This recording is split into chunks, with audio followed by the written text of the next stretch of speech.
মানুষের ইতিহাসে এমন কিছু স্বপ্ন আছে যেগুলো পূরণ করার সাহস খুব কম মানুষই দেখিয়েছে। পৃথিবীর একেবারে উত্তর প্রান্ত, যেখানে বরফ, ঝড় আর মৃত্যুই যেন একমাত্র সত্যি, সেই অজানা ভূমিকে জয় করার স্বপ্ন দেখেছিলেন এক মানুষ। তার নাম ক্যাপ্টেন হ্যাটেরাস। রহস্যময় এক জাহাজ, অদৃশ্য এক ক্যাপ্টেন, বিদ্রোহী নাবিক আর এক অসম্ভব অভিযানের সূচনা। নমস্কার, আমি অভিজিৎ, আপনি শুনছেন কেয়ার অফ কাহিনী। আজ কেয়ার অফ কাহিনীতে আপনার জন্য জুল ভার্নের কালোজয়ী উপন্যাস অ্যাডভেঞ্চার্স অফ ক্যাপ্টেন হ্যাটেরাস।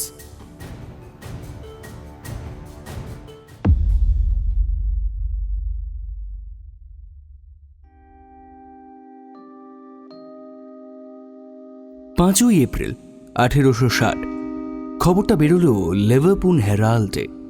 পরের দিনই নাকি অজ্ঞাত অঞ্চলে রওনা হচ্ছে ফরওয়ার্ড জাহাজটা।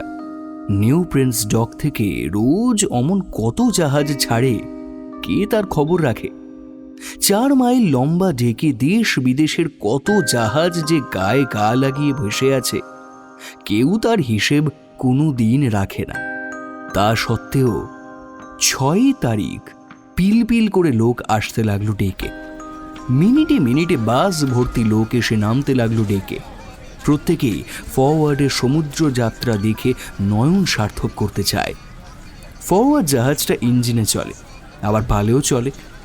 দেখেছিস ভাই, পালের আকারটা খেয়াল করেছিস?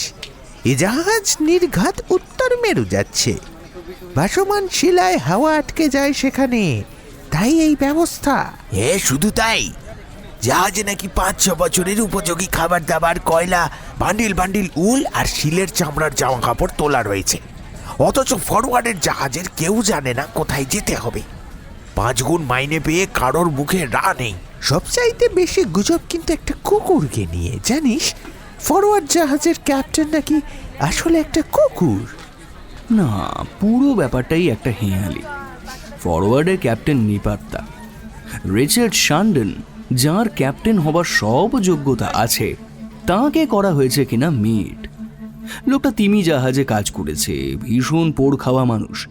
5 গুণ মাইনে পেয়ে সেও সুরসুর করে উঠে এসেছে মেটের চাকরি নিয়ে। কোথায় যেতে হবে তাও জানে না, কারণ 8 মাস আগে পাওয়া একটি রহস্যজনক চিঠি। 2 আগস্ট 1859, রিচার্ড শান্ডন, লিভারপুল। সমীপেশু মহাশয়, মার্কুয়ার্ড কোম্পানির ব্যাংকে 16,000 পাউন্ড জমা রেখেছি। আমার সই করা অনেকগুলো চেক এই সঙ্গে দিলাম। যখন খুশি টাকা তুলবেন। আপনি আমাকে চেনেন না, কিন্তু আমি আপনাকে চিনি, এটাই যথেষ্ট।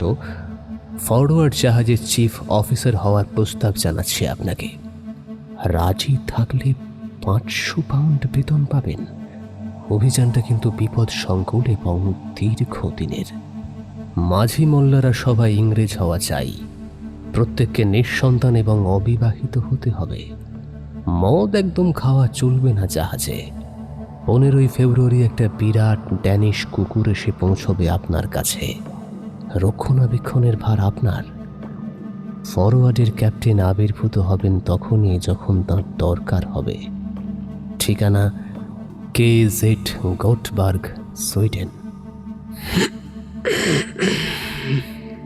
রিচার্ড শান্ডন পাকা নাবিক। সুমেরু অঞ্চলে দীর্ঘকাল সে শিকার করেছে। বিয়ে করেনি, বাচ্চা কাচ্চা নেই। মাথাটি খুব ঠান্ডা বলে সে উত্তেজিত হলো না। শটান গেল মার্কুয়ার্ড ব্যাংকে। টাকা জমা পড়েছে দেখে সম্মতি জানিয়ে চিঠি লিখল KZকে। 24 ঘন্টা যেতে না যেতেই শুরু হয়ে গেল ফরওয়ার্ড নির্মাণ পর্ব। নেতৃত্ব শান্ডনের রক্তে। সে প্রথমেই 2nd মেট অফিসারের পদে নিয়ে এলো জেমস ওয়ালকে। তারপর চাকরিতে এলো জনসন। কিন্তু কোথায় যেতে হবে জানতে না পেরে অনেকেই চম্পট দিল। শেষ পর্যন্ত মজবুত চেহারার কিছু নাবিক পাওয়া গেল। ধর্মে প্রত্যেকেই প্রোটেস্ট্যান্ট। শান্ডন জানে, সমুদ্র যাত্রায় সংকট মুহূর্তে সমবেত প্রার্থনা মনকে বলিয়ান করতে পারে। 23 জানুয়ারি সকাল, লিভারপুল পোর্ট। সেদিন এত কুয়াশা যে কম্পাস দেখে নৌকো চালাতে হচ্ছে। পথ মাত্র 10 মিনিটে।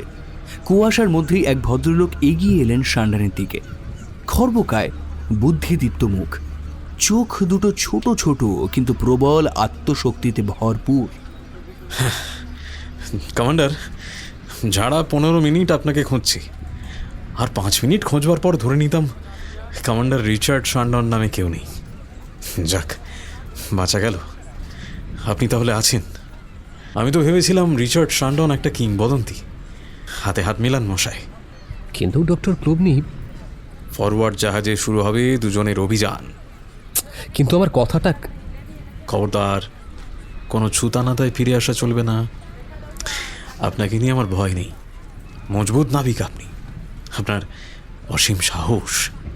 তা করেছেন, কিন্তু দয়া করে আমাকে একটু কথা বলতে দেবেন কি? কেন দেব না, বলুন। আপনি এই অভিযানে এলেন কি করে? এই যে এইভাবে দেখুন, চিঠি 22শে জানুয়ারি পাঠানো। লেখা আছে, ফরওয়ার্ড জাহাজে চেপে দীর্ঘ সমুদ্র যাত্রায় যদি অভিরুচি থাকে, কমান্ডার রিচার্ড শান্ডনের সঙ্গে দেখা করুন। KZ। চিঠিটা পেলাম একটু আগে। কিন্তু যাচ্ছেন কোথায় জানেন কি? জানার দরকার কি? লোকে বলে আমি নাকি মহাপণ্ডিত, কিন্তু কেউ খবর রাখে না। এখনো কিচ্ছু জানা হয়নি আমার। খান কয়েক বই লিখেছি ঠিকই, তবুও বলবো হ্যাঁ, কিচ্ছু জানি না। তাই জানবার জন্যেই ফুরসত পেলেই বেরিয়ে পড়ি সমুদ্রে। ওষুধপত্র, সার্জারি, ভূতত্ত্ববিদ্যা, রসায়ন, পদার্থবিদ্যা, যা কিছু হাতে খড়ি সব একেবারে ঝালিয়ে নিতে চাই। কিন্তু সেটা কোন দিকে? যেদিকে অনেক কিছু শেখবার আছে। শুনেছি তো উত্তর দিকে। ক্যাপ্টেনকে জানেন? না, তবে না জানলেও বলবো তিনি লোক অতিশয় ভালো। 5ই ফেব্রুয়ারি জাহাজ ভাসল জলে। 15ই মার্চ এডিনবরা থেকে একটা ড্যানিশ কুকুর এসে পৌঁছল। বিষাদ মাখা চোখ, আচরণ একটু অদ্ভুতই, গলায় তামার কলা, তাতে লেখা ফরওয়ার্ড। শেষ পর্যন্ত ফরওয়ার্ড জাহাজে 18 জন দুঃসাহসীর লিস্ট তৈরি হলো। Number 1 KZ, captain. নাম্বার 2 আমি Richard Shandon, first mate. Number 3 James Wall, second mate. Number 4 doctor Clawbonny. Number 5 Johnson, deck নাবিকদের officer. Number 6 Simpson, harpooner. Number 7 Bell, ছুতো। Number 8 Brunton, chief engineer. Number 9 টোভার, second engineer. Number 10 Strong, রাঁধুনি, African বংশোদ্ভূত। Number 11 Foker, বরফ সর্দার। Number 12 Wolsten, কামার। 13 থেকে 17 number ব্লাউন্টন, গ্যারি, ক্লিফটন, গ্রিপার, পেন, নাবিকগণ। নাম্বার 18 ওয়ারেন, কয়লা যোগানদার। কুকুর ক্যাপ্টেন। 5ই এপ্রিল রওনা হওয়ার কথা। শান্ডন ঝটপট বেরিয়ে পড়তে চায় সমুদ্রে। তা না হলে উদ্বেগ সইতে না পেরে খালাসিদের কেউ কেউ ভেগে পড়তেও পারে। একবার জলে ভাসলে সব ঠিক হয়ে যাবে। ইতিমধ্যে যে যার কেবিন সাজিয়ে নিয়েছে। রহস্যাবৃত ক্যাপ্টেনের ঘরে তালা ঝুলছে, কিন্তু অদ্ভুত কুকুরটার দিকে তাকালেই গা ছমছম করে ওঠে সবার। দেখেছিস জনসন, কুকুরটা কেমন ক্যাপ্টেনের কেবিনের বাইরে টহল দিচ্ছে? ঠিক যেন স্বয়ং ক্যাপ্টেন রেলিং হাঁটছেন। সমুদ্র যাত্রায় ও যে বেশ অভ্যস্ত, ওর চালচলন দেখলেই সেটা বোঝা যায়। কিন্তু বড্ড বেয়ারা। হ্যাঁ, শুনছিস, রাত বিরাতে এমন কোঁকিয়ে কেঁদে ওঠে যেন মনিবের জন্য বুক ফেটে যাচ্ছে। ডক্টর ক্লোবিনি মিষ্টি কথায় বনের বাঘকেও পৌষ মানাতে পারেন, কিন্তু উনিও হার মেনেছেন এই সৃষ্টি ছাড়া কুকুরের কাছে। নাবিকদের মধ্যে যথারীতি কানাঘোষ আরম্ভ হলো। কুকুরটা নাকি শয়তানের চেলা। পেন নামে এক নিষ্ঠুর নাবিক একদিন তাকে জখম করতে গিয়ে নিজেই নিজের মাথা ফাটিয়ে বসল। সেই থেকে ভয় আরও চেপে বসল সবার মনে। কেউ কেউ তো বলতে লাগলো যথাসময় এই কুকুর নাকি মানুষের চেহারা নেবে। ডক্টর ক্লাবনি তাঁর লম্বা চওড়া 6 ফুট কেবিনটির মধ্যে রাজ্যের বিজ্ঞান শাস্ত্র জড়ো করেছেন। হাত বাড়ালি ওষুধপত্র থেকে শঙ্খশাস্ত্র সব হাজির। শিশুর মতোই সরল ভদ্রলোক, জিনিসপত্র এমনভাবে গুছিয়েছেন যে ব্রিটিশ মিউজিয়ামও সেই তুলনায় কিছুই না। যাত্রার আগের দিন সন্ধ্যায় মহা ভাবনায় পড়েছে শান্ডেন। অদৃশ্য ক্যাপ্টেনের চিঠি না পেলে জাহাজ ছাড়া সম্ভব নয়। আত্মীয় স্বজনরা নাবিকদের উস্কানি দিচ্ছে জাহাজ ছেড়ে লম্বা দেওয়ার জন্য। সকাল হলো, জাহাজে দর্শক গিজগিজ করছে। 10টা বাজল, 11টা, 12টার ডাক এসে গেল, তবু চিঠি নেই। একটার সময় ভাটার টান শুরু হবে, জোয়ার থাকতে থাকতে না রওনা হলে আর পেরোনো যাবে না। আর নয়, সব দর্শকদের হাঁটিয়ে দাও ডেক থেকে। জনসন, পাল তোলো, ইঞ্জিন স্টার্ট করো, আমরা বেরোচ্ছি রাইট নাও। কমান্ডার, ওই দেখুন কুকুরটা। রহস্যময় সেই কুকুরটা ভিড়ের মধ্যে থেকে তীরের মতো ছুটে এলো কর্তাদের দিকে। হাজার হাজার দর্শক দেখল কুকুরের দাঁতের ফাঁকে একটা খাম। চিঠি, সে কি? উনি কি তাহলে ডেকের ভেতরেই রয়েছেন?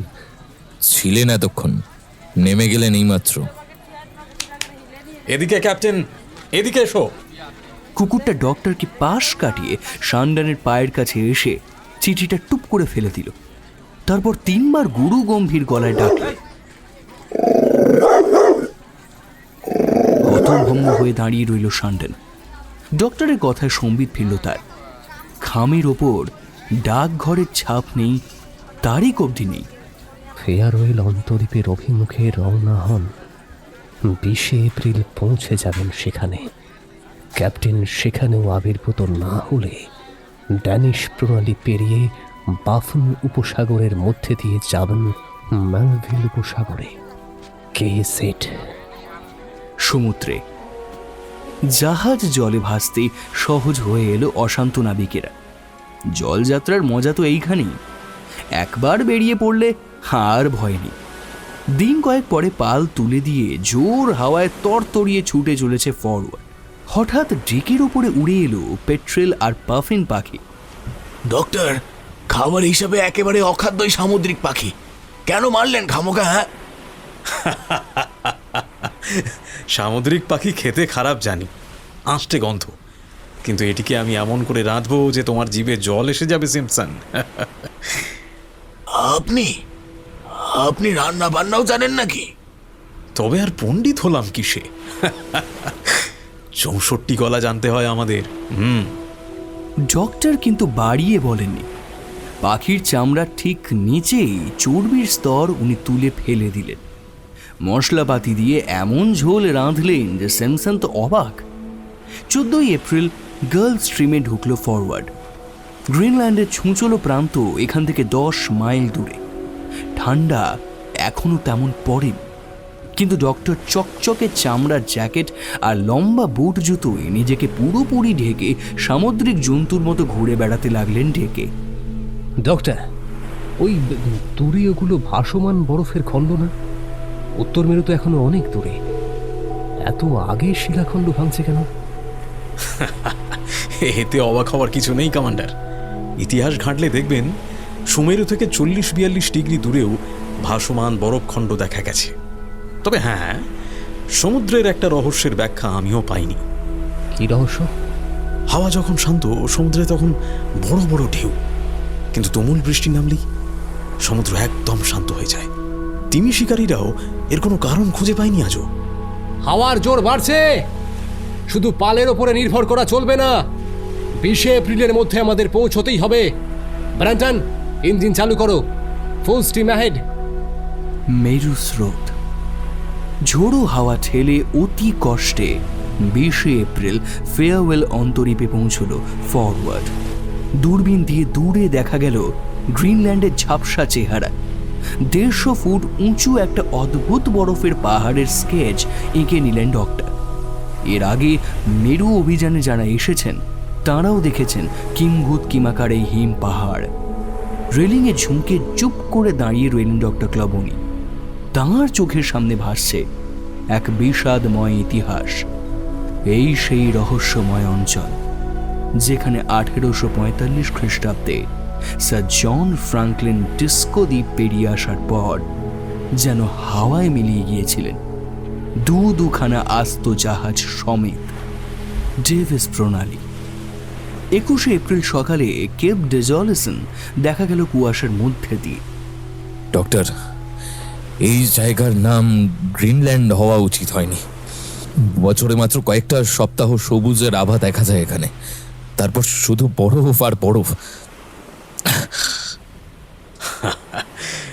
10ম শতাব্দীতে কিন্তু গ্রিনল্যান্ড সত্যি গ্রিন ছিল জনসন। আইসল্যান্ডের ইতিহাসে বলে 8ম অথবা 9ম শতাব্দীতে এই অঞ্চলে বেশ সমৃদ্ধ গ্রামও ছিল। এর পরের কয়েকটা দিন দুর্ভোগের সীমা পরিসীমা রইল না। বরফ ভেসে আসতে লাগলো চারদিকে। পাশ কাটিয়ে চলতে হলো ফরওয়ার্ডকে। ধাক্কা লাগলে সর্বনাশ। শেষকালে এমন হলো যে লগি দিয়ে ঠেলে ঠেলে ভাসমান হিমশিলাকে সরিয়ে দিতে হলো তফাতে। 27 এপ্রিল দেখা গেল মেরুবৃত্ত এখনো অনেক দূরে। গুজব। ডক্টরের এত পাণ্ডিত্য সত্ত্বেও ভাসমান বরফ পাহাড়ের দূরত্ব নির্ণয় করতে তিনি অপারগ হচ্ছিলেন। এ এক ধরনের মরীচিকা।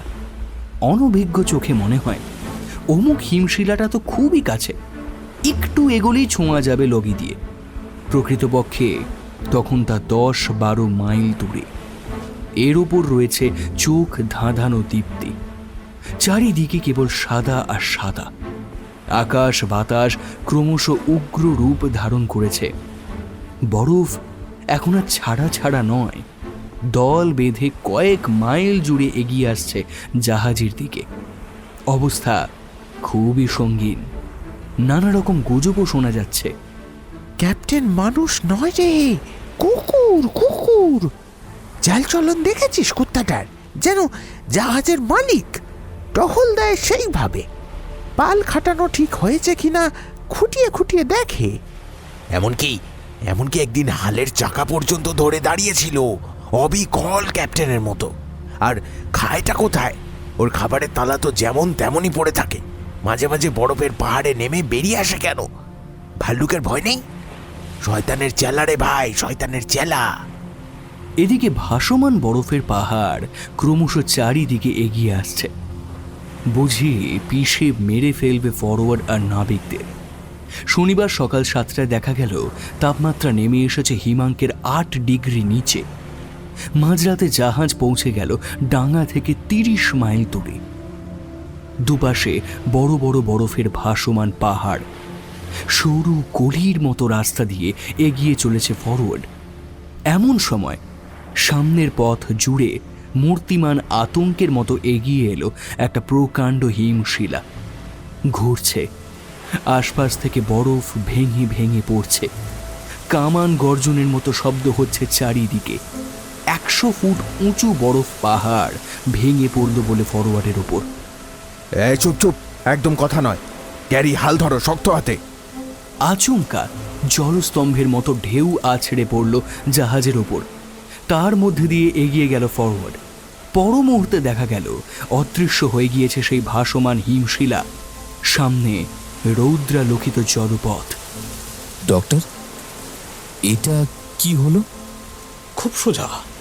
হিমশিলার গা থেকে ক্রমাগত বরফ ভেঙে ভেঙে পড়ছিল, তাই ভারকেন্দ্র সরে আসছিল। শেষকালে এমন জায়গাটা পৌঁছলো যে উল্টে যেতে হলো হিমশিলাকে। কিন্তু 2 মিনিট পরে উল্টোলে দফা রফা হয়ে যেত আমাদের একেবারে। আরেকটা চিঠি। অবশেষে পেরিয়ে আসা গেল মেরুবৃত্ত। সমুদ্র প্রায় বরফশূন্য বললেই চলে। 30 এপ্রিল ভোর 6টায় নিজের ঘরের টেবিলের উপর একটা চিঠি পেল শান্ডন। চিঠি এখানে। নাবিক আর অফিসারদের সাম্প্রতিক সাহস থেকে খুশি হয়েছেন ফরওয়ার্ডের ক্যাপ্টেন। আরও উত্তরে এগোন, যান মেলভিল উপসাগরের দিকে। সেখান থেকে স্মিথ সাউন্ডের মধ্যে ঢোকবার চেষ্টা করুন। কেজেড, ফরওয়ার্ডের ক্যাপ্টেন, 30 এপ্রিল সোমবার। তার মানে ক্যাপ্টেন নামক অদৃশ্য মানবটি এই জাহাজেই রয়েছেন? রিচার্ড শান্ডন কিন্তু তা কিছুতেই মানতে চাইল না। জাহাজের প্রতিটি মানুষকে সে চেনে। খবরটা আগুনের মতো ছড়িয়ে পড়ল সারা জাহাজে। নাবিকরা খুঁত খুঁত করতে লাগলো। চিঠিটা কে লিখেছে? কোথাও কুকুরটা নয় তো? প্রাণান্ত। 6 মে সবচাইতে উত্তরে ড্যানিশ উপনিবেশে পৌঁছল জাহাজটি। শান্ডন আর ডক্টর ক্লবনি নেমে গেলেন। স্থানীয় গভর্নর এলেন তাঁদের খাতির করতে। ইনি জাতি এস্কিমো, একমাত্র এরই বাড়িগুলো কাঠের, বাদ বাকি সব ইগলু অর্থাৎ বরফ কুঁড়ে। কমান্ডার, এদের ভুল করেও এস্কিমো বলবেন না। এস্কিমো কথার অর্থ হচ্ছে কাঁচা মাছ খেকো। এরা ভীষণ রেগে যায়। এদের গ্রিনল্যান্ডবাসী বলে ডাকুন, দেখবেন কেমন তোয়াজ করে। খোঁজ খবর নিয়ে জানা গেল এই অঞ্চলে কোনো জাহাজ আসেনি।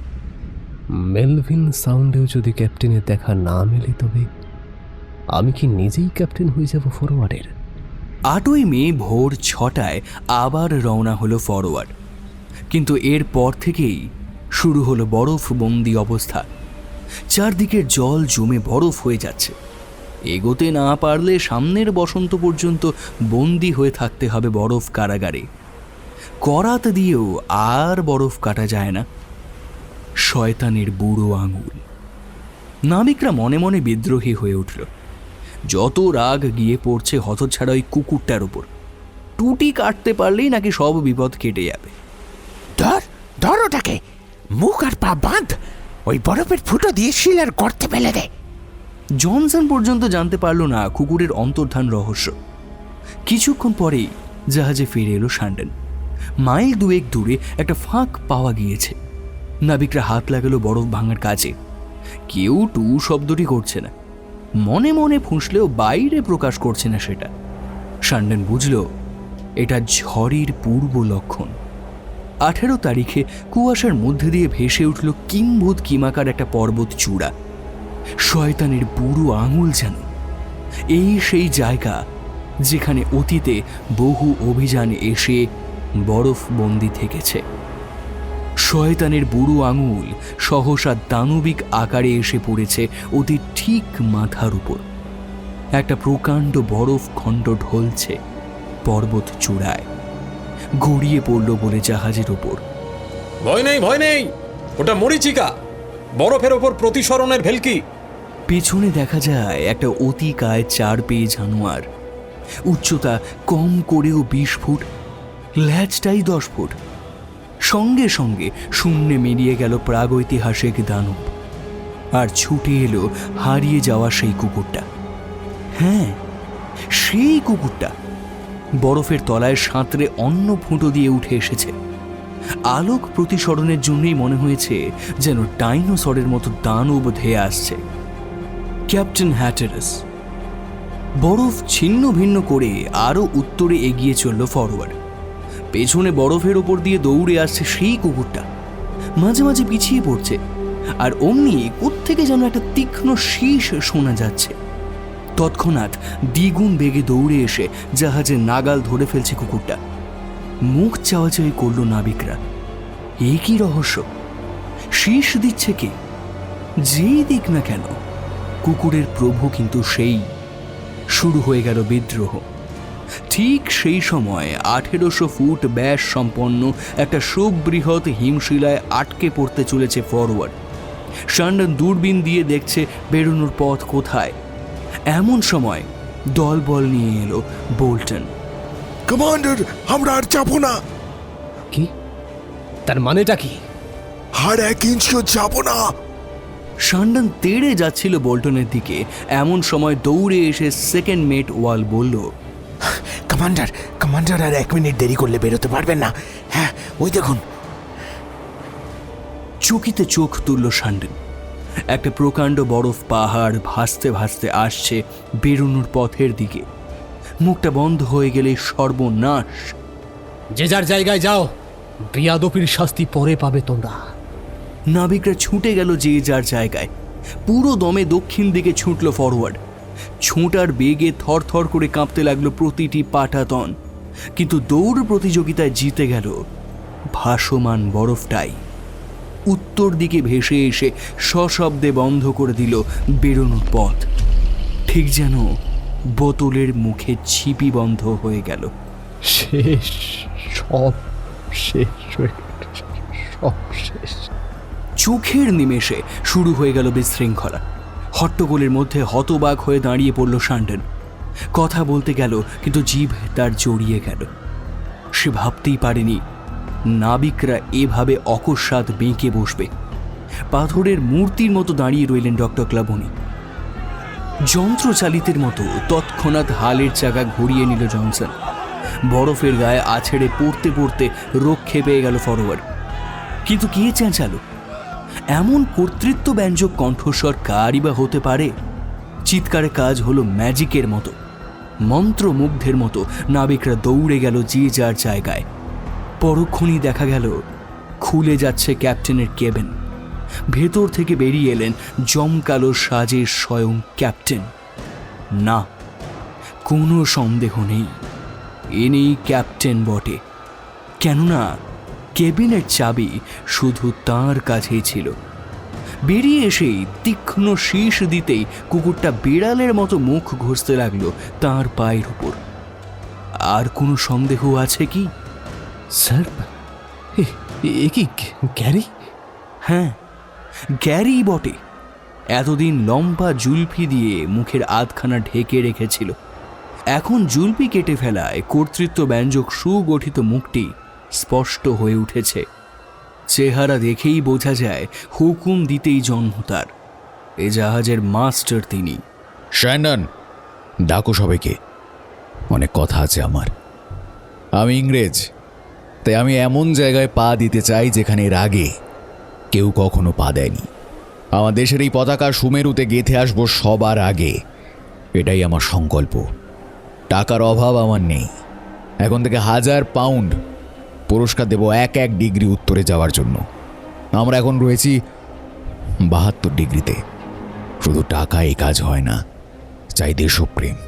সেক্ষেত্রে আমার নামেই কাজ হবে, কারণ আমি ক্যাপ্টেন হ্যাটারাস। ক্যাপ্টেন হ্যাটারাস? সান্ডান তো অবাক। মুখে মুখে ছড়িয়ে গেল ক্যাপ্টেন হ্যাটারাসের নাম। ইংরেজ মাত্রই চেনে এই নাম, পরিচয়ের দরকার নেই। কিন্তু কে এই ক্যাপ্টেন হ্যাটারাস? অঢেল টাকার মালিক এবং নির্ভীক অ্যাডভেঞ্চারিস্ট। পুরো নাম জন হ্যাটারাস। তাঁর জীবনের একমাত্র সংকল্প ইংরেজ যাত্রা অজ্ঞাত অঞ্চল আবিষ্কারে বড্ড পিছিয়ে আছে, এ কলঙ্ক ঘোঁচাতেই হবে।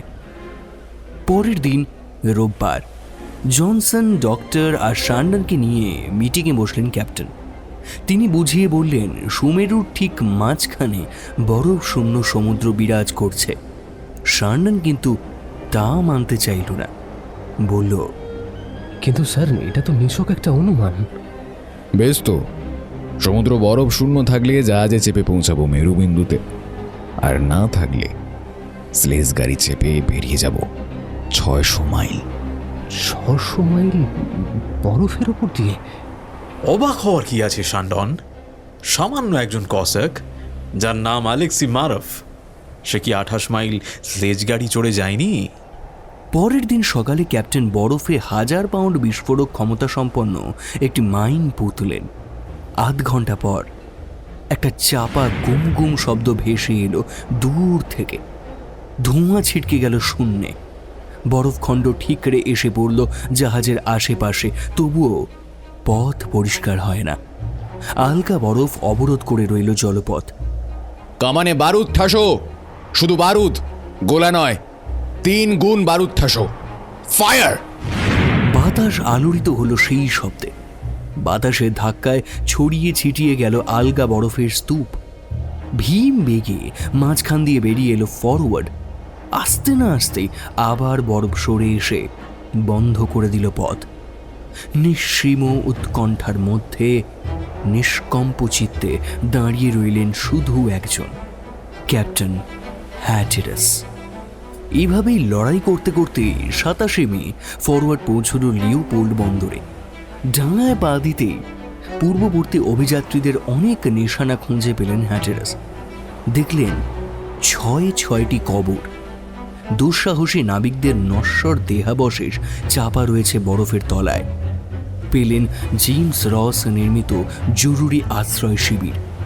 যদি উত্তরকালে কোনো অভিযাত্রী আসে, তাদের জন্য খাবার, জ্বালানি ইত্যাদি মজুদ ছিল সেখানে। নানা সমস্যার মধ্যে 8ই জুন বুথিয়া ল্যান্ড পৌঁছল জাহাজটি। এইখানেই ম্যাগনেটিক পোলের সন্ধান পেয়েছিল জেমস রস। ডক্টর ক্লবনীও দেখলেন কম্পাসের কাঁটা এখানে একদম খাঁড়া হয়ে যায়, মাটির সঙ্গে সমান্তরাল থাকে না। চুম্বক পাহাড়ের অস্তিত্ব তাহলে সত্যিই মিথ্যে। তুমুল ঝড় বৃষ্টির মধ্যে দিয়ে জাহাজ একদিন পৌঁছল মেলভিল উপসাগরে। তিমি, দূরে তিমি দেখা যাচ্ছে। সেদিন নৌকো নামিয়ে তিমি শিকার করতে গিয়ে অল্পের জন্য প্রাণে বেঁচে গেল অভিযাত্রীরা। 6 দিক থেকে দুটো ভাসমান বরফ পাহাড় প্রচণ্ড শব্দে এক হয়ে গেল। মাঝখানে পড়ে নিমেষে চিঁড়ে চ্যাপ্টা হয়ে গেল 130 ফুট লম্বা তিমিটা। শেষ মুহূর্তে হারপুনে দড়ি কেটে দেওয়ায় প্রাণে বেঁচে গেল ফরওয়ার্ডের নৌকো। 3রা জুলাই দ্বীপে জাহাজ ভেড়িয়ে নেমে পড়লেন হ্যাটেরাস। জায়গাটা মেরু অভিযাত্রীদের কাছে খুবই গুরুত্বপূর্ণ। 1853 সালে জাহাজ ভর্তি খাবার দাবার এনে রাখা হয়েছিল এখানে, যাতে ভবিষ্যতে জ্বালানির অভাবে বা অনাহারে কোনো মেরু অভিযাত্রীরা যেন বরফের মধ্যে মারা না যায়। ঠান্ডা জায়গায় খাবার নষ্ট হওয়ারও ভয় নেই। খাবার যা আছে তা দিয়ে আমাদের কয়েক বছর চলে যাবে, কিন্তু আমার এখন সবচেয়ে বেশি দরকার কয়লার। ডাঙায় নেমে প্রথমেই চোখে পড়ল একটা কালো মার্বেলের স্মৃতিসৌধ। ফ্রাঙ্কলিন সঙ্গী সাথী সমেত অদৃশ্য হয়ে গিয়েছিলেন আবিষ্কারের স্বপ্ন চোখে নিয়ে। সেই কথাই উৎকীর্ণ রয়েছে মর্মর গাত্রে। পরবর্তী অভিযাত্রীরা এভাবেই শ্রদ্ধা জানিয়েছে অসমসাহসিক ফ্রাঙ্কলিনের স্মৃতির প্রতি। কিন্তু যে জন্য দ্বীপে আসা সেসব জিনিস কোথায়? কোথায় খাবারের ভাঁড়ার, কয়লার গুদাম কোথায়? জোতে খুঁজতে 3টে ঢিবি দেখা গেল, ফ্রাঙ্কলিনের 3 সঙ্গীর কবর। অনেক আশা নিয়ে এসেছেন হ্যাটেরাস। গোড়া থেকেই মনে মনে ঠিক করে রেখেছিলেন বিচি দ্বীপ থেকে কয়লা তুলে জ্বালানির অভাব মেটাবেন। সেই কয়লা না পাওয়া গেলে মুশকিল হবে যে। ক্যাপ্টেন, ক্যাপ্টেন, ওদিকে দেখুন ক্যাপ্টেন, একটা ভগ্ন স্তূপ ক্যাপ্টেন, ওইদিকে দেখুন। দৌড়ে গেলেন সকলে। গিয়ে পেলেন খানিকটা ছেঁড়া তাঁবু, ভাঙা লোহা, কাঠের টুকরো এবং অন্যান্য কিছু ধাতু, কিন্তু কয়লা এক টুকরোও নেই।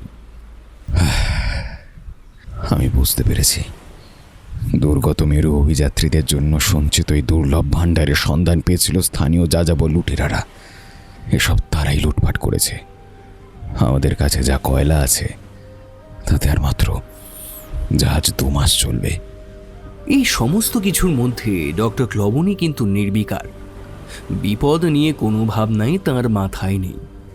মনের আনন্দে দ্বীপের নানা জায়গা থেকে হরেক রকম বনো গাছ, শ্যাওলা, শেকড় ইত্যাদি তুলে আনলেন।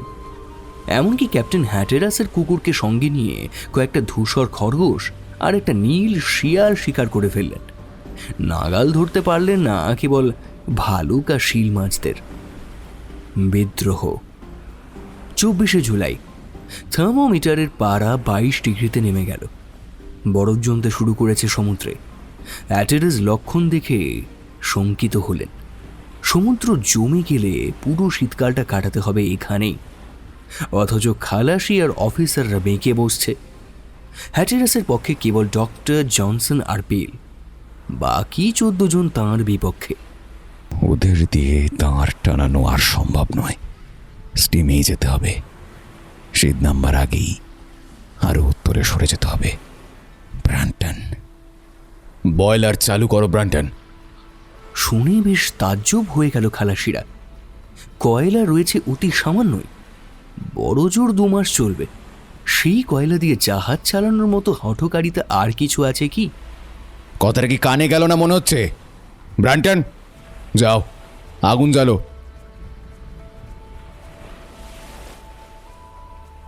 কে বলল? কার এত স্পর্ধা? আমার স্পর্ধা? ক্যাপ্টেন, ঢের হয়েছে। আর না, ঠান্ডায় আমাদের মারবার কোনো অধিকার আপনার নেই। আমরা আর উত্তরে যাব না, বয়লারও চালু করব না।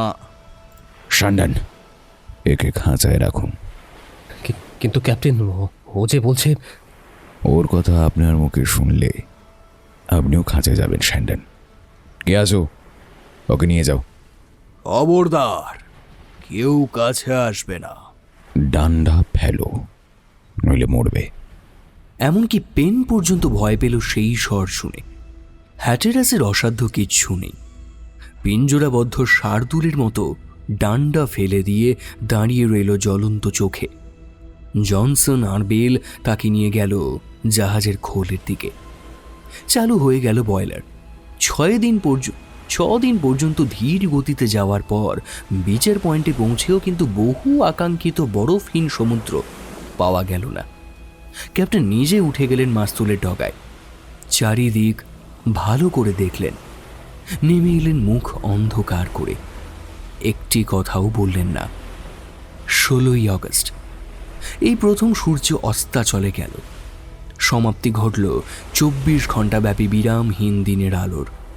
আধো অন্ধকারে ডেকে দাঁড়িয়ে ঠান্ডায় হি হি করে কাঁপতে কাঁপতে ডক্টর ক্লবনি বললেন, জনসন, আকাশ দেখো।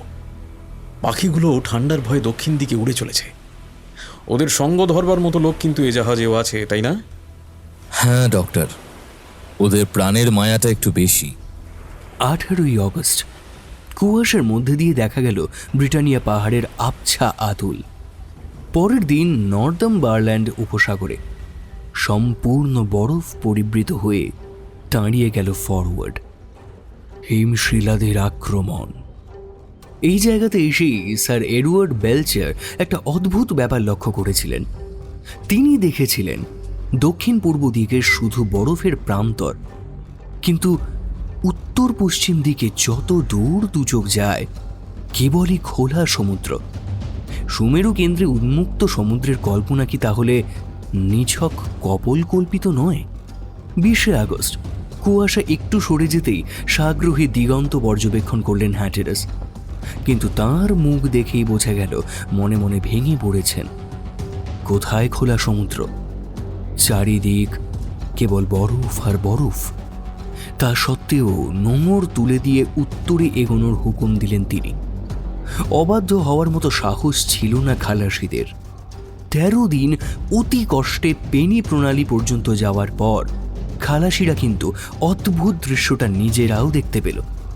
দক্ষিণ দিকের পথ একদম বন্ধ, কিন্তু ঠেলে ঠুলে উত্তর দিকে যাওয়া যায়। সেদিকে বিপদ কম। অবশ্য এই সব কিছুর আড়ালে বিদ্রোহের ধোঁয়া কিন্তু পুঞ্জীভূত হচ্ছিল। এই পাগল ক্যাপ্টেনকে সায়স্তা করার একমাত্র দাওয়াই হলো আরেকজন ক্যাপ্টেনকে নিয়ে আসা। আপনি কি বলেন মিস্টার শান্ডন? জবাবটা এড়িয়ে গেল শান্ডন। মনে মনে তার বড় আশা ছিল ফরওয়ার্ডের ক্যাপ্টেন হবে সেই নিজে। হ্যাটেরাস সহসা আবির্ভূত হয়ে তার বাড়া ভাতে ছাই দেওয়ার পর থেকে মনে মনে সে বেশ রেগে আছে। হ্যাটেরাস কিন্তু হিসেব করে দেখলেন তাঁর আগের অভিযাত্রীরা যে পথ পেরোতে 2-3 বছর সময় নিয়েছে, তিনি সেই পথ পেরিয়ে এলেন মাত্র 5 মাসে।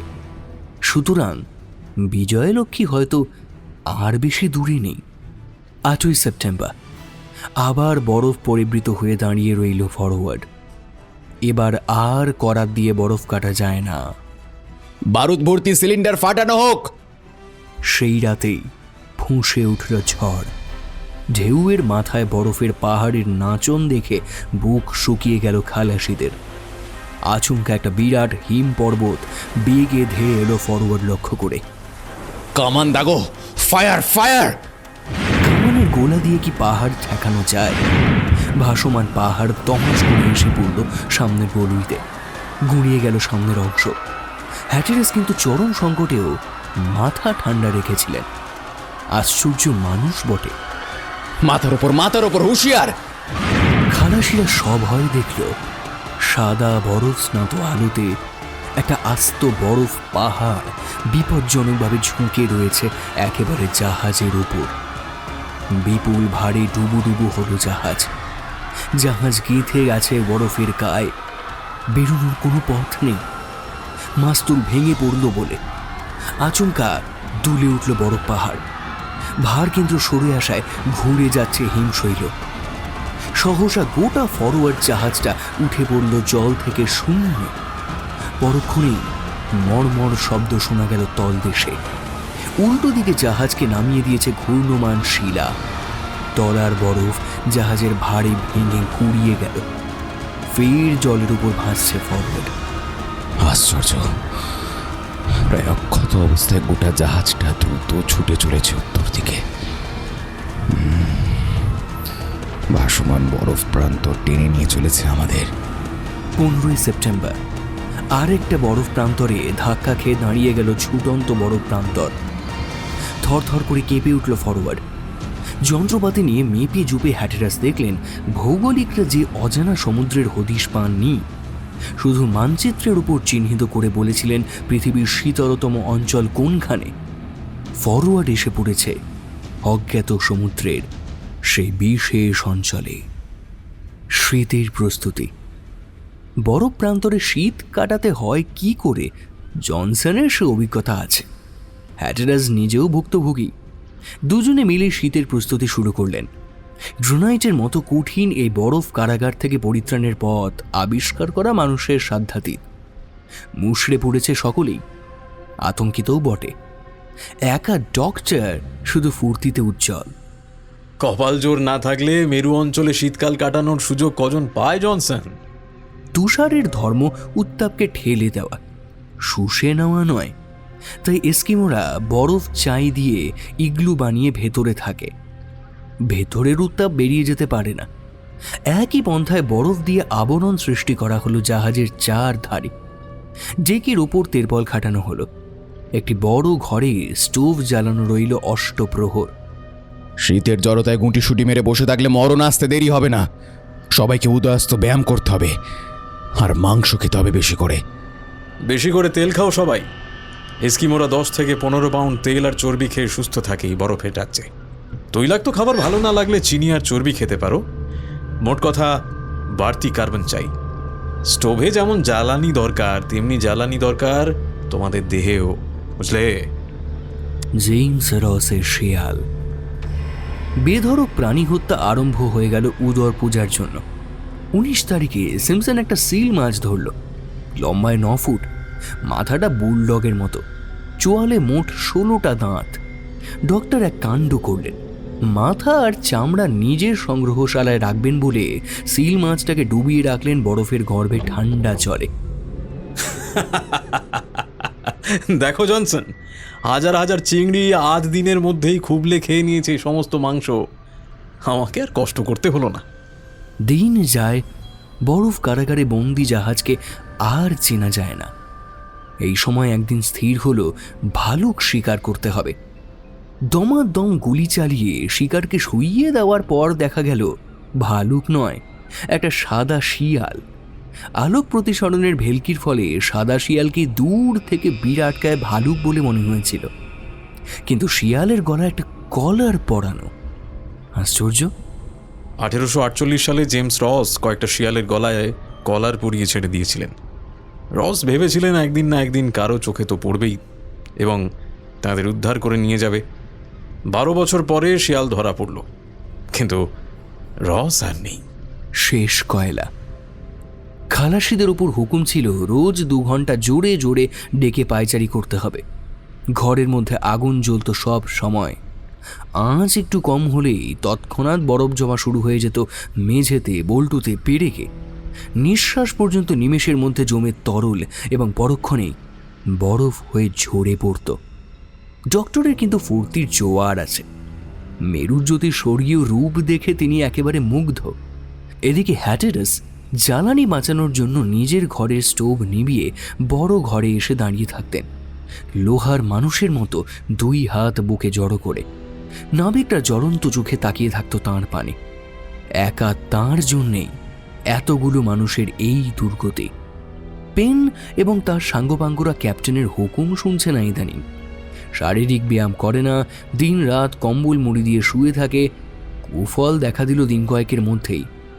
মারাত্মক স্কার্ভি রোগে আক্রান্ত হলো প্রত্যেকে। হাত পা ফুলে উঠল, নীল কালো ছোপে ঢাকা পড়ল সর্বাঙ্গ। কমান্ডার, সর্বনাশ! 8ই ডিসেম্বর। থার্মোমিটারের পারা পর্যন্ত দারুণ ঠান্ডায় জমে গিয়েছে। 0 তাপাঙ্কের 44 ডিগ্রি নিচে পৌঁছেছে মৃত্যুরূপী শৈত্য। সেই দিনই এলো আরও মারাত্মক খবর। কয়লা ফুরিয়ে গেছে। স্টোভ জ্বালানো হয়েছে ফরওয়ার্ডের একেবারে শেষ কয়লা খণ্ড দিয়ে। 20শে ডিসেম্বর এলো সেই ভয়ঙ্কর মুহূর্ত। স্টোভ নিভে গেল। ক্ষুধিত সাপদের মতো খালাসিরা ঘিরে ধরল ক্যাপ্টেনকে। ক্যাপ্টেন, আর যে কয়লা নেই। চিত্রার্পিতের মতো দাঁড়িয়ে রইলেন হ্যাটেরাস। এই সময় বিকট চেঁচিয়ে উঠল পেন। কয়লা নেই তো কি হয়েছে? কাঠ আছে, জাহাজের কাঠ আছে, পোড়াও জাহাজ। একেবারে বিবর্ণ হয়ে গেলেন হ্যাটেরাস। কুঠার তুলে আচমকা কোপ মারলেন পেনের মাথা লক্ষ্য করে। ডক্টর ধাক্কা মেরে সরিয়ে দিলেন পেনকে। কুঠার গেঁথে গেল কাঠের ওপর। অতি কষ্টে নিজেকে সামলে নিলেন ক্যাপ্টেন। মূর্খ, জাহাজ পোড়ালে ফিরবো কিভাবে? মদ আছে, অনেক মদ আছে, তাই দিয়ে গেল আগুন। এবার হই হই করে উঠল নাবিকরা। খোল থেকে নিয়ে এলো বাক্স বাক্স মদ। সেই দিন থেকে কোমরে পিস্তল নিয়ে জাহাজময় পায়চারি করতে লাগলেন ক্যাপ্টেন। কুকুরটা রইল সঙ্গে। আর কাউকে তার বিশ্বাস নেই। 25শে ডিসেম্বর ডক্টর নিজেই ধুঁকতে ধুঁকতে এসে বললেন, কমান্ডার, কাঠ দিয়ে আগুন জ্বালাতে হবে, নইলে প্রত্যেকেই মরবে। কখনো না, নিজেরা যা পারেন করুন, আমি মদ দেব না। ওইটুকু ইঙ্গিতই বোধ হয় যথেষ্ট ছিল। কুঠার নিয়ে নাবিকরা ছুটল জাহাজের পাটাতন কাটতে। দমাদম শব্দ ভেসে এলো নিচে। নিশ্চল দেহে দাঁড়িয়ে রইলেন হ্যাটেরাস। দু চোখ ভরে উঠল জলে। 1 জানুয়ারি ডক্টর ছুটে এলেন একটা বই নিয়ে। ক্যাপ্টেন, স্যার এডওয়ার্ড বেলচার তাঁর বইতে লিখেছেন, এখান থেকে 100 মাইল দূরে এক জায়গায় কয়লা আছে, মাটির তলায়। সভ্য মানুষ লুকিয়ে রেখেছে সেই কয়লা। বেলচার নিজে দেখেছেন। যন্ত্রপাতি নিয়ে দৌড়ে ওপরে গেলেন হ্যাটেরাস। অনেকক্ষণ পরে মুখ শুকনো করে নেমে এসে চুপি চুপি বললেন ডক্টরকে, কাউকে বলবেন না ডক্টর। বরফ প্রান্তর আরো 2 ডিগ্রি উত্তরে ভেসে এসেছে। কয়লা এখান থেকে কম করে 300 মাইল দূরে। যাত্রার প্রস্তুতি। হ্যাটেরাস এতদিন পরে এই প্রথম উল্লসিত হলেন, কিন্তু অতি কষ্টে আনন্দ চেপে রাখতে হলো মনের মধ্যেই। নিজের অজান্তেই তিনি সুমেরু কেন্দ্র থেকে প্রায় 8 ডিগ্রি দূরে এসে পৌঁছেছেন। কয়লা ডিপো যদিও এখান থেকে 250 মাইল দক্ষিণে, তা হোক, এই 250 মাইল বরফ মারিয়ে যেতে সময় লাগবে প্রায় 40 দিন। এইভাবে যাত্রার প্রস্তুতি আরম্ভ করল জনসন। গ্রিনল্যান্ড টাইপের স্লেজ গাড়ি, বিলক্ষণ মজবুত। গাড়ি টানবে 6টি কুকুর। জনসন, শোনো, দেখো, তোমাকে ছাড়া আমি আর কাউকে বিশ্বাস করি না। তুমি জাহাজে থাকো। যদি সেরকম দরকার হয় তুমি নিজে আমার মতোই হুকুম দেবে, আমি সে অধিকার দিয়ে রাখলাম। 4-5 সপ্তাহ পরে যদি না ফিরি, তুমি জাহাজ নিয়ে ইংল্যান্ডে ফিরে যাবে। তাই হবে ক্যাপ্টেন। 6 তারিখে শুরু হলো যাত্রা। হ্যাটেরাসের সঙ্গে রইল তার নিত্য সঙ্গী কুকুর ডাক, ডক্টর গ্লবনি, বেল এবং সিম্পসন। বরফের ওপর দিয়ে প্রথম দিন 20 মাইল পথ পেরিয়ে রাত্রে বরফ চাই দিয়ে ইগলু বানিয়ে নেওয়া হলো। 15 জানুয়ারি 100 মাইল পথ পেরিয়ে এলো দুঃসাহসীরা। সেই দিনই দুপুরের দিকে ঘটল একটা অভাবনীয় কাণ্ড। আচম্বিতে পায়ের তলা থেকে বরফ বাষ্প ছিটকে উঠল শূন্যে। 90 ফুট উপরে গিয়ে দাঁড়িয়ে গেল একেবারে স্থির হয়ে। ঘন আবরণের মধ্যে দিয়ে কেউ কাউকে দেখতে পেল না। রহস্যজনক এই বাষ্প যে শব্দ তরঙ্গ পর্যন্ত বহন করছে না। মিনিট 5 চুপচাপ দাঁড়িয়ে থাকবার পর দড়াম করে বন্দুক ছুড়লেন ডক্টর গ্লবনি। বন্দুকের তীক্ষ্ণ আওয়াজ অদ্ভুত এই বাষ্পের মধ্যে কামান গর্জনের মতো কানের ওপর আছড়ে পড়তে লাগলো বারবার। দ্বিতীয়ত, হেলে দুলে একটা সচল বরফ এগিয়ে এলো একেবারে তার কাছে। ভালুক, সাদা ভালুক। সহসা কুকুরদের হাঁক ডাক ভেসে এলো ৮০ ফুট নিচ থেকে। ঘন বাষ্প নামতে লাগলো নিচের দিকে। দেখতে দেখতে কুকুরদের মাথা ভেসে উঠল বাষ্পের উপর, আর দেখা গেল গোটা ৩০ জন্তু আছে। তার মধ্যে ৪-৫টা ভালুক, বাকি সব শেয়াল। ফায়ার! গুলি চালালেন হ্যাটেরাস। চম্পট দিল ক্ষুধার্ত প্রাণীরা, কিন্তু ক্ষতি যা হবার ততক্ষণে সব হয়ে গেছে। স্তূপ ক্ষয়ক্ষতি নিয়ে দেখা গেল ২০০ পাউন্ড মাংস, ১৫০ পাউন্ড বিস্কুট, ১ পিপে মদ এবং বিস্তর চা নষ্ট করে চলে গেছে জানোয়ারগুলো। ১৮ই জানুয়ারি পাল্টে গেল বরফের প্রান্তরের চেহারা। চোখা চোখা বরফ অগুন্তি পর্বত শীর্ষের মতো দাঁড়িয়ে পথ জুড়ে। সারাদিনে এগোনো গেল মাত্র ৫ মাইল পথ। ক্যাপ্টেন, স্কারভিতে ভুগছে সিমসন। শুধু হাত পা নয়, মাড়ি পর্যন্ত ফুলেছে। ওকে আর হাঁটানো যাবে না, গাড়িতে শুইয়ে নিয়ে যেতে হবে। দিন দুয়েক জিরিয়ে নিলে আরো ভালো হতো। জিরিয়ে নেব? ১৮ জনের জীবন নির্ভর করছে কয়লার ওপর, আর একজনের জন্য জিরিয়ে নেব? কখনো না। পরের দিন অন্ধকার হয়ে এলো আকাশ। অন্ধকারের মধ্যেই চেঁচাতে চেঁচাতে ডাক কোথায় যেন ছুটে গেল। ডাক গিয়ে দাঁড়ালো একটা চুনা পাথরের তৈরি বরফ ঢাকা স্তূপের সামনে। ভেতর থেকে পাওয়া গেল একটা স্যাঁতস্যাঁতে কাগজ।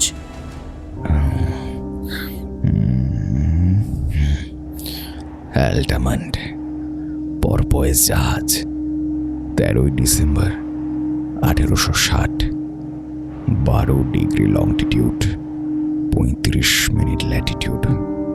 কিন্তু পরপয়েজ নামে তো কোনো জাহাজের নাম শুনিনি। আপনি না শুনলেও মাস দুয়েকের মধ্যে জাহাজ ডুবি খালাসিরা এখান দিয়েই গেছে ক্যাপ্টেন। সিমসনের মৃত্যু। সিমসনের অবস্থা এখন শোচনীয়। ডক্টর বেশ বুঝলেন মৃত্যু আর বেশি দূরে নেই। ২৬শে জানুয়ারি বেল দেখতে পেল পথের পাশে একটা বন্দুক পড়ে আছে।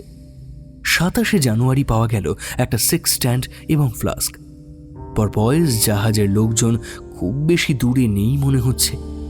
হ্যাটেরাসে কিন্তু কোনো মাথা ব্যথা নেই এসব দুর্গতদের নিয়ে। সন্ধ্যার দিকে শেষ মুহূর্তে উপস্থিত হলো সিমসনেরা। ৩ বার তাঁবু খাটানো হলো। ৩ বারই তা উড়ে গেল ঝড়ে। শেষকালে খোলা জায়গায় শুয়ে রইল মৃত্যুপথের যাত্রী সিমসন। শুরু হলো দাঁতের কপাটি। জ্বলন্ত চোখে হ্যাটেরাসের পানে চেয়ে রইল সিমসন। চরম মুহূর্তে দেহের সব শক্তি দিয়ে সহসা উঠে বসে হাত বাড়িয়ে ধরল হ্যাটেরাসের পানে। নিঃশব্দে তর্জনীর সংকেতে দায়ী করল ক্যাপ্টেনকে তার নিজের মৃত্যুর জন্য। পরক্ষণেই প্রাণহীন দেহটা গড়িয়ে পড়ল গাড়ির ওপর। এগোতে গেলেন হ্যাটেরাস, না পারলেন না। ঝড় তাকে ঠেলে রাখল তফাতে। পলকহীন চোখে চেয়ে রইলেন মৃত সিমসনের পানে। অসম্ভবের অভিযানে প্রথম প্রাণ বলি দিল ১৮ জনের একজন। নিষ্ঠুর নির্মম ক্যাপ্টেনের পাণ্ডুর কালের ওপর গড়িয়ে পড়ল এক বিন্দু অশ্রু। মধ্যপথেই তা জমে বরফ হয়ে গেল। মাটি পর্যন্ত তাহার পৌঁছল না। সব হয়ে ডক্টর আর বেল চেয়ে রইলেন তাঁর সেই মূর্তির পানে। এ কি মানুষ না অতি মানুষ? সারা রাত লাঠিতে ভর দিয়ে ঠায় দাঁড়িয়ে রইলেন ক্যাপ্টেন হ্যাটেরাস, সুমেরু অভিযানের জীবন্ত বিস্ময়। প্রত্যাবর্তন। ভোর ৬টা নাগাদ ঝড়ের প্রকোপ কমল। দিন কয়েক পরে এই প্রথম সূর্যের মুখ দেখা গেল আকাশে। বন্ধুগণ, বেলচার যে জায়গার কথা বলেছেন এখান থেকে তা এখনো ৬০ মাইল দক্ষিণে। কিন্তু এই অবস্থায় আর এগোলে মৃত্যু অনিবার্য। চলুন ফিরে যাই। চমৎকার সিদ্ধান্ত। তাহলে দিন দুয়েক জিরিয়ে নেওয়া যাক। চুপচাপ বসে না থেকে দুদিনে অভিযাত্রীরা ভাঙা স্লেজ মেরামত করল। শীতে জমে যাওয়া ছিন্ন পোশাক সেলাই করে নিল। পথশ্রমে ২টো কুকুর মারা গেছে। ডাক এদের জায়গায় স্লেজ টানবে। মাল তো বেশি নেই, মাত্র 200 পাউন্ড। 30 তারিখ সকাল পর্যন্ত এই সব নিয়েই ব্যস্ত রইল দুঃসাহসীরা। এই সময় ডক্টর লক্ষ্য করলেন ডাক বড় অস্থির হয়ে উঠেছে, বারবার ছুটে যাচ্ছে দূরের একটা বরফ স্তূপের পানে। ডক্টর ভাবলেন সিমসনের মৃতদেহ দেখেই বুঝি এত ছটফট করছে বেচারি। ঠিক করলেন সিমসনকে এবার কবর দেওয়া যাক। ডাক যে স্তূপের কাছে গিয়ে ফিরে আসছিল বারবার, সিমসনকে নিয়ে যাওয়া হলো সেখানে। আলগা তুষার সরিয়ে কঠিন বরফের ওপর গাঁইতির ঘা মারলেন ডক্টর। অমনি ঠং করে একটা বোতল গুঁড়িয়ে গেল গাঁইতির ঘায়ে। বোতল? বিজন মেরুতে মানুষের তৈরি বোতল? মানুষ! ডক্টর, মানুষের পা! টেনে আনা হলো মানুষটাকে। বছর 30 বয়স, মোড়ে কাঠ হয়ে গেছে। খুঁড়তে খুঁড়তে পাওয়া গেল আরও একটা দেহ। বছর 50 বয়স তো হবেই, এও মৃত। দুটি দেহই আবৃত মেরু অভিযানের বিশেষ পোশাকে। বুঝলাম, সেই রাতে ইগলুর ছাদ ভেঙে পড়ে আমরাও মরতাম। বেঁচে গেছি কপাল জোরে, কিন্তু এরা বাঁচেনি, ঘুমিয়ে ঘুমিয়েই মারা গেছে। সব শেষে পাওয়া গেল আরও একটা দেহ, শক্ত সমর্থ চেহারা। এখনো মোড়ে কাঠ হয়নি, প্রাণের উত্তাপ রয়েছে। পকেটে হাতড়ে পাওয়া গেল একটা আধ পোড়া খাম, তাতে লেখা ডায়মন্ড বয়েজ ইয়র্ক। Altamont Porpoise New York.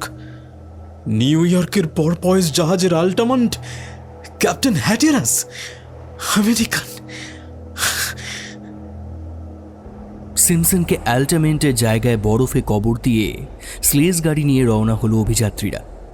অ্যাল্টামেন্ট সমস্ত পথটা শুয়ে রইল মরার মতো, চেতনা নেই। 19শে ফেব্রুয়ারি পর্যন্ত নতুন কিছুই ঘটল না। 24শে ফেব্রুয়ারি সহসা থমকে দাঁড়ালেন ক্যাপ্টেন। আগুন! আগুন! শয়তানরা ফরওয়ার্ড পোড়াচ্ছে। পাগলের মতো আরও 1 ঘন্টা ছুটে যেতে হলো সামনে। আগুনই বটে, গোটা ফরওয়ার্ড জাহাজটা পুড়ছে দাউ দাউ করে। 100 গজ তফাতে এক ব্যক্তি দাঁড়িয়ে, নিঃসীম হতাশায় 2 হাত উচ্চ শূন্যে তুলে। সে আর কেউই নয়, স্বয়ং জনসন। আচম্বিতে প্রচণ্ড বিস্ফোরণ ঘটল জাহাজের বারুদ ঘরে। প্রলয়ঙ্কর বিস্ফোরণে চক্ষের নিমেষে ধ্বংস হয়ে গেল ফরওয়ার্ড। নিঝুম হয়ে দাঁড়িয়ে রইলেন হ্যাটেরাস। অনেকক্ষণ পরে সহসা মাথা তুলে বললেন, বন্ধুগণ, এখনো সব শেষ হয়নি।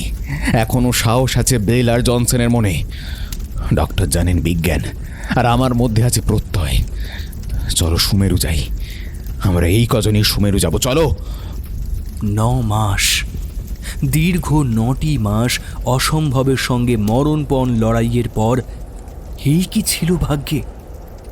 দুঃসাহসীদের ইতিহাসে নতুন ইতিহাস রচনা করার সংকল্প নিয়ে বেরিয়েছিলেন হ্যাটেরাস, কিন্তু সব ব্যর্থ হয়ে গেল।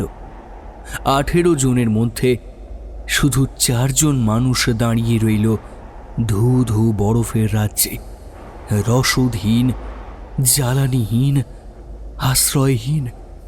ডক্টর, সিমসন কোথায়? সে নেই, মারা গেছে। কিন্তু তার বদলে নিয়ে এসেছি আরেকজনকে, আমেরিকান, ক্যাপ্টেন আল্টামন্ট। ফ্যাল ফ্যাল করে চেয়ে রইল জনসন। সিমসন নেই, কয়লা নেই, জাহাজ নেই। ইংল্যান্ড ফেরা আর কি সম্ভব? কিন্তু অসীম মনোবল তার। অনেক খুঁজে পেতে পাওয়া গেল কিছু শুকনো মাংস, 4টে পাথরের বয়ামে 5-6 পাইট ব্র্যান্ডি, কয়েক ব্যাগ বিস্কুট, চকলেট আর কফি। অর্থাৎ খাবার দাবার যা পাওয়া গেল তা দিয়ে হপ্তা 3 কোনো মতে চলে যাবে। ঈশ্বরের ইচ্ছেই পূর্ণ হবে। অ্যাল্টামেন্টের প্রথম কথা। পরের দিন আবার শুরু হলো তুষারপাত। স্টোভটির দৌলতে চা কফি খেয়ে চাঙ্গা রইল অভিযাত্রীরা। দুপুরের দিকে আচ্ছন্ন অবস্থা কাটিয়ে উঠলেন হ্যাটেরাস। বন্ধুগণ, এবার আমরা স্থির করব আমাদের ভবিষ্যৎ পরিকল্পনা। তার আগে শুনতে চাই জনসনের কাহিনী। জনসন বুঝিয়ে বলল কিভাবে ক্ষমতালোভী শান্ডন এবং পেনির নেতৃত্বে 22শে ফেব্রুয়ারি জাহাজ শুদ্ধ খালাসি জাহাজ ছেড়ে পালায়। যাবার সময় পেন আগুন ধরিয়ে দেয় জাহাজে। আমরা এখন কোথায় ক্যাপ্টেন? সমুদ্র এখান থেকে কত দূরে? 600 মাইল পশ্চিমে। বন্ধুগণ, এত সহজে ভেঙে পড়ো না। আমি জানি উত্তরের পথে বেঁচে থাকার উপায় আছে। প্রকৃতি আর যাই হোক কখনো নির্দয় হন না। ঠান্ডা কমে গেলে গাছপালা পাবো, আমরা বেঁচে যাব। বেল, চলো স্লেজে। জনসন, জনসন, তুমিও ওদের মতন আমাকে ছেড়ে চলে যাবে? ছি ছি ছি ছি। বেশ বেশ, যাও যাও, সবাই যাও।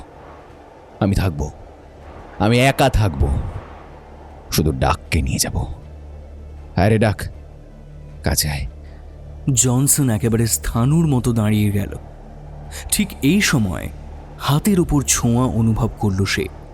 ফিরে চাইল, দেখল অ্যালটামেন্ট কম্বল সরিয়ে বরফের উপর দিয়ে হামাগুড়ি দিয়ে এসে হাঁটু গেড়ে বসেছে। তুষার জখম ঠোঁট সেটাকে নেড়ে কি যেন বলতে চাইছে। বিকৃত বিভৎস স্বর বেরোচ্ছে তার গলা দিয়ে। মিনিট 5 আত্যন্তিক প্রচেষ্টার পর শুধু একটি শব্দই উচ্চারণ করতে পারল অ্যালটামেন্ট।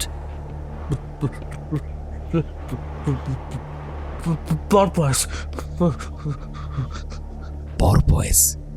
কোথায় কোথায় এখানে ঠিকানা জানেন?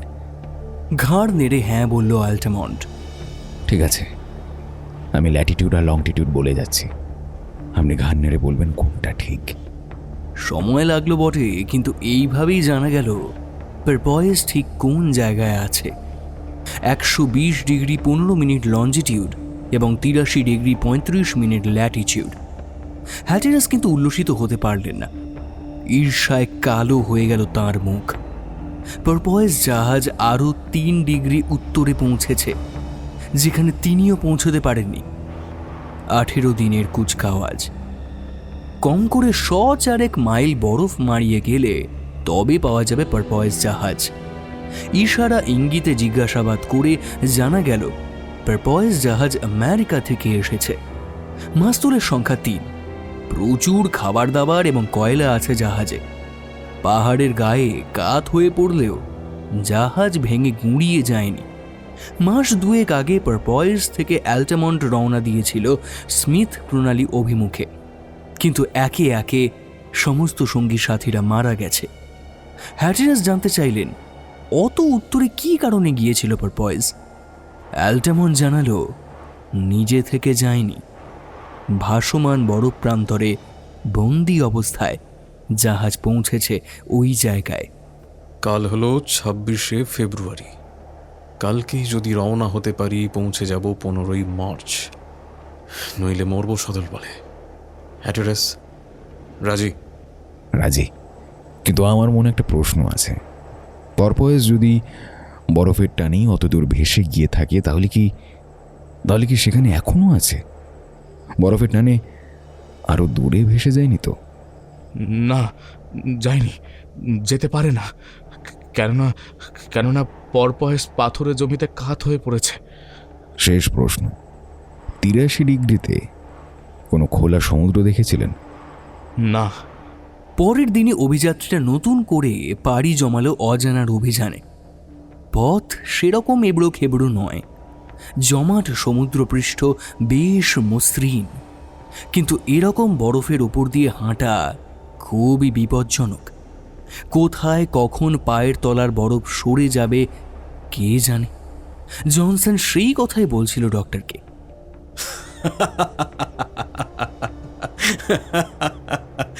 ওয়ে জনসন, এ অঞ্চলে 10 দিনের মধ্যে 9 দিনই তুষারপাত হয়। পায়ের তলার বরফ কম করেও 30 থেকে 40 ফুট পুরু। তাছাড়া জেনে রেখো, 2 ইঞ্চি পুরু বরফ ভার সইতে পারে একজন মানুষের। 3.5 ইঞ্চির ওপর অনায়াসে দাঁড়াতে পারে ঘোড়া সমেত একজন ঘোড় সাওয়ার। 5 ইঞ্চি পুরু হলে 8 পাউন্ড কামান রাখা যাবে সেখানে। আর 10 ইঞ্চি পুরু বরফের ওপর দিয়ে মার্চ করতে পারবে পুরো একটা সৈন্যবাহিনী। সত্যি খবর রাখেন বটে ডক্টর ক্লবনি, যেন একটি সজীব বিশ্বকোষ। কিন্তু এহেন পণ্ডিত মানুষটিও 5ই মার্চ একটা অদ্ভুত দৃশ্য দেখে একেবারে অবাক হয়ে গেলেন। আকাশ দিব্যি পরিষ্কার, মেঘের চিহ্ন মাত্র নেই, তারকাবাজি স্পষ্ট দেখা যাচ্ছে। তা সত্ত্বেও ঝুরঝুর করে ঘন্টা দোয়েক তুষারপাত হলো। আমার মনের ধোঁকা এখনো যাচ্ছে না। এই আমেরিকান অ্যালটামান্ট বিপদে চালিয়ে আমাদের খতম করার তালে নেই তো? 14ই মার্চ এসে গেল, এখনো 100 মাইল পথ বাকি, অথচ শরীরে আর শক্তি নেই। গুলি বারুদও প্রায় শেষ হয়ে এলো। 7 বার বন্দুক ছোঁড়ার মতো বারুদ আর 6টি মাত্র কার্তুজ রয়েছে। আধপেটা খেয়ে কি এই রকম পথ চলা যায়? 15ই মার্চ শুক্রবার বড় প্রান্তরে একটা সিল মাছ দেখলেন ডক্টর। দমাদম গুলি চালিয়ে তক্ষুনি তাকে বধ করলেন বটে, কিন্তু পাতলা মাংস দিয়ে পেট ভরানো গেল না ক্ষুধার্ত মানুষ কজনের। এস্কিমোদের মতো সিলের তেল খাওয়া তো আর সম্ভব নয়। তা সত্ত্বেও সিলের চামড়াটা স্লেজ গাড়িতে তুলে রাখলেন ডক্টর। শেষ বারুদটুকু। এগুলো তৈরি করে ভেতরে স্টোভ জ্বালিয়ে এলিয়ে পড়ল অভিযাত্রীরা। সিল মাছের কালচে মাংস একেবারেই অখাদ্য হওয়ায় কুকুরগুলোর সামনে তা ছুঁড়ে ফেলা হলো। পরম তৃপ্তিতে তাই দিয়েই ভুড়ি ভোজ করে নিল ক্ষুধার্ত কুকুরগুলো। আশ্চর্য কিছু নয়, নর্থ আমেরিকার উদ্ভিদভোজী খোঁড়াদের মূল খাদ্য হলো মাছ। তাই যদি হয় তো মাংসাশী কুকুররা মাছ খাবে না কেন? পরের দিন শনিবার সকাল থেকে শুরু হলো পদযাত্রা। খাবারের ভাঁড়ার ফুরিয়েছে। ডক্টর বন্দুক নিয়ে মাইল কয়েক এদিক সেদিক ঘুরে এলেন। না, শিকার তিনি পেলেন না। আলোর প্রতিসরণে ভুল দেখে বার কয়েক বাজে গুলি খরচ করলেন, কিন্তু কাজ হলো না। গুলি বর্ষণের শব্দে আশায় উদ্দীপিত হয়েছিল সঙ্গীরা, কিন্তু রিক্ত হস্তে ফিরে আসতে দেখে কেউ আর কথা বলল না। টু শব্দটি না করে শুয়ে পড়ল যে যার জায়গায়। মাথার কাছে রইল অবশিষ্ট কিছু খাবার। আধপেটা খেয়েও যা 2 দিনের বেশি যাবে না। পরের দিন পথের কষ্ট আরও বাড়ল। শরীরে শক্তি না থাকলে হাঁটা যায়। সিলের নাড়ি ভুড়ি পর্যন্ত খেয়ে নিয়েছে কুকুরগুলো। এখন খিদের জ্বালায় কামড়াচ্ছে চামড়ার মুখ বন্ধনী। 2-1টা শেয়াল চোখে পড়ল বটে, কিন্তু শেষ বুলেটটি খরচ করতে সাহস পাচ্ছি না। যদি ফসকে যায়। শেষবারের মতো আহার পর্ব সমাধা হলো রোববার রাতে। তাঁবুর মধ্যে কনকনে ঠান্ডা আর বিষণ্ণ নীরবতা। ঈশ্বর যদি এখনো মুখ তুলে না চান, অনাহারে মৃত্যু অনিবার্য। হ্যাটেরাস আর কথা বলছেন না, বেল ভাবতেও পারছে না। জনসন তো একেবারে ধ্যানমগ্ন। ডক্টর অবশ্য এখনো আশা ছাড়েননি। সেই রাতেই শেয়াল ধরার জন্য কয়েকটা ফাঁদ পাততে গিয়েছিল জনসন, কিন্তু টোপ না ফেললে ফাঁদে শেয়াল আসে না। তাই মুখ চুন করে তাঁবুতে ফিরে আসছে। এমন সময় দেখতে পেল 50 ফ্যাদম দূরে স্লিজ গাড়ির কাছে একটা অতিকায় ভালুক। আনন্দে আটখানা হয়ে তক্ষুনি ডক্টরের বন্দুক ছিনিয়ে এনে জনসন দৌড়ালো ভালুকের দিকে। কাছাকাছি গিয়েই লক্ষ্য স্থির করে ট্রিগার টিপতে গিয়ে দেখল আঙুল কাঁপছে ঠান্ডায়। হাতে দস্তানা থাকায় অসুবিধাও হচ্ছে, তাই ঝটিতে অগ্রপশ্চাৎ বিবেচনা না করে দস্তানা খুলে ফেলে ট্রিগারে আঙুল রাখল জনসন। হাত থেকে বন্দুকটা ছিটকে পড়ল বরফের ওপর এবং শেষ বুলেটটি সশব্দে নিক্ষিপ্ত হলো শূন্য পানে। কিন্তু হঠাৎ অমন চেঁচিয়ে উঠল কেন জনসন? বন্দুকের ধাতব ট্রিগারে আঙুলের চামড়া ঠেকতে না ঠেকতেই নিদারুণ ঠান্ডায় আঙুল অসাড় হয়ে গিয়েছে জনসনের। আঙুলটা আটকে গিয়েছে বন্দুকের ট্রিগারে। চিৎকার আর বন্দুক নির্ঘোষ শুনেই তাঁবু থেকে ছুটে বেরিয়ে এসেছিলেন ডক্টর। জনসনকে ধরাধরি করে টেনে নিয়ে গেলেন তাঁবুর মধ্যে। তাড়াতাড়ি 1 গামলা ঠান্ডা জলে আঙুল ডুবিয়ে ধরলেন, কিন্তু আঙুলের ছোঁয়া লাগতে না লাগতেই নিমেষে জল জমে বরফ হয়ে গেল। দেখলে তো কি সর্বনাশ হতে যাচ্ছিল। আর একটু দেরি হলেই আঙুলটাকে একেবারে কেটে বাদ দিতে হতো। সমানে ঘষাঘষি করে রক্ত সঞ্চালন অব্যাহত রাখলেন ডক্টর। কিছুক্ষণের মধ্যেই সুস্থ হয়ে উঠল জনসন, কিন্তু অন্ত রইল না আক্ষেপের। তাঁর হঠকারিতার জন্যই শেষ বুলেটটি বাজে খরচ হলো। এখন উপায়? ডক্টর কি করবেন?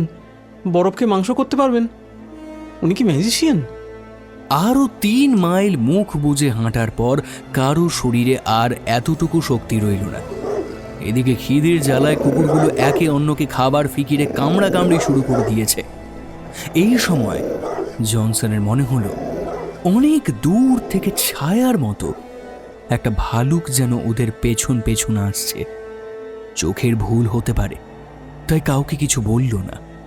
মঙ্গলবার সকালে ফের শুরু হলো অভিযান। 36 ঘন্টা পেটে খাবার পড়েনি। ডক্টর, আর পারছি না। না কে মরতে পারি, কিন্তু ঠান্ডায় মরবো না। চলুন এগুলো বানাই। ভালুকটা আমাদের পিছু নিয়েছে। জনসন, কথাটা আগে বলতে হয়। গত 2 দিন ধরে ভালুকটা আমাদের পিছু নিয়েছে। বললেই বা কি করতেন? বুলেট কোথায়? শিশে কোথায়? ডক্টর, জনসন, কালকেই ভালুক বাছাধনকে খতম করব আমি এই দিয়ে। দেখো, থার্মোমিটারের পারদ দাঁড়িয়ে আছে হিমাঙ্কের 50 ডিগ্রি ওপরে। থার্মোমিটার দিয়ে ভালুক মারবেন? জবাব না দিয়ে থার্মোমিটারটা বাইরে বরফের ওপর রেখে এলেন ডক্টর। বাইরের তাপমাত্রা তখন হিমাঙ্কের 50 ডিগ্রি নিচে, তাই দেখতে দেখতে পারদ জমে গেল থার্মোমিটারের মধ্যেই। সকাল হতেই জনসনকে নিয়ে ছুটে গেলেন ডক্টর। থার্মোমিটারের মধ্যে পারদ জমে কঠিন হয়ে গিয়েছে। সাবধানে থার্মোমিটারের কাঁচ ভেঙে ভীষণ কঠিন পারদ হাতের তেলোয় রেখে ডক্টর বললেন, জনসন, এই দিয়ে বধ করব ভালুক মহাপ্রভুকে। ক্যাপ্টেন রস মেরু অভিযানে এসে জমাট পারদের বুলেট দিয়ে কাঠ ফুটো করে ছেড়েছিলেন। জমাট বাদাম তেলের বুলেট দিয়েও কাঠ ফুটো করেছিলেন। এই পারদের বুলেটই আমাদের 5 জনের জীবন রক্ষা করবে। দেখো ডক্টর, বুলেটটা আমাকে দিন। আমি মারবো ভালুককে। খুব কাছে না গেলে গুলি ফসরে যেতে পারে, আর ফসকালে 5 জনেই মরতে হবে। এমনভাবে যেতে হবে যাতে সে সন্দেহ করে পালিয়ে না যায়। সিল মাছে সেই চামড়াটা আছে তো? তাহলেই হবে। আসুন এগুলোতে, আমি বলছি আমার প্ল্যান। সিল এবং ভালুক। আপনি তো জানেন ডক্টর, ভালুক সিল দেখে ভয় পায় না। সিলের গর্তের ধারে চুপচাপ বসে থাকে দিনের পর দিন। গর্ত থেকে মুখ তুললেই থাবা দিয়ে পিষে মেরে ফেলে। বুঝলাম, কিন্তু বড় বিপজ্জনক ঝুঁকি নিচ্ছেন ক্যাপ্টেন। ঝুঁকি নিতে হবে। সিল মাছের চামড়া মুড়ি দিয়ে বরফের ওপর হামাগুড়ি দিলে ভাল্লুকের সন্দেহ হবে না। বন্ধুকে ওই পারদের বুলেট ভরে দিন। কি আর করেন ডক্টর? গাদা বন্দুকের মধ্যে বারুদ ঠেসে নোলচের মধ্যে গুঁজে দিলেন পারদের বুলেট। জিনিসটা সত্যিই যেন বুলেট, লোহার মতো শক্ত আর শীষের মতো ভারী। ইতিমধ্যে সিল মাছের চামড়া মুড়ি দিয়ে সাজগোজ সাঙ্গ করলেন হ্যাটেরাস। বন্দুকটা লুকিয়ে নিলেন চামড়ার তলায়। 15 মিনিট পর সাদা বরফের ওপর দিয়ে গুঁড়ি মেরে যেতে দেখা গেল একটা সিল মাছকে। ইচ্ছে করেই বেশ কতগুলো ঢিবি খুঁড়ে অন্য দিক দিয়ে ভালুকের নিকটবর্তী হচ্ছেন হ্যাটেরাস, যাতে ভালুকের কোনো সন্দেহ না হয়। সিল মাছটা যেন ভালুককে দেখতেই পায়নি। চলেছে বরফের ওপর ফাটা ফুটোর সন্ধানে। ভালুকটা কিন্তু তাকে দেখেছে এবং অতি সন্তর্পণে পা টিপে টিপে এগোচ্ছে। 10 হাত তফাতে পৌঁছল সিল। আচমকা তেড়ে এলো ভালুক, কিন্তু সিলের সামনে এসে ভীষণ ভয়ে খাড়া হয়ে দাঁড়িয়ে রইল পেছনের 2 পায়ের ওপর। কারণ সিল মাছের খোলস ছুঁড়ে ফেলে দিয়ে সেই মুহূর্তে হ্যাটেরাস হাঁটু গেড়ে বসে বন্দুক তাক করেছেন তার বুক লক্ষ্য করে। মাত্র 3 হাত তফাত থেকে লক্ষ্যভ্রষ্ট হতে পারে না। দরাম করে শব্দ হওয়ার সঙ্গে সঙ্গে ধরাস করে আছড়ে পড়ল বিপুল কায় ভালুক। হই হই করে আড়াল থেকে বেরিয়ে কুঠার হাতে দৌড়ে গেল জনসন আর ডক্টর, কিন্তু সাহায্যের দরকার ছিল না। মরণ মার মেরেছেন হ্যাটেরাস।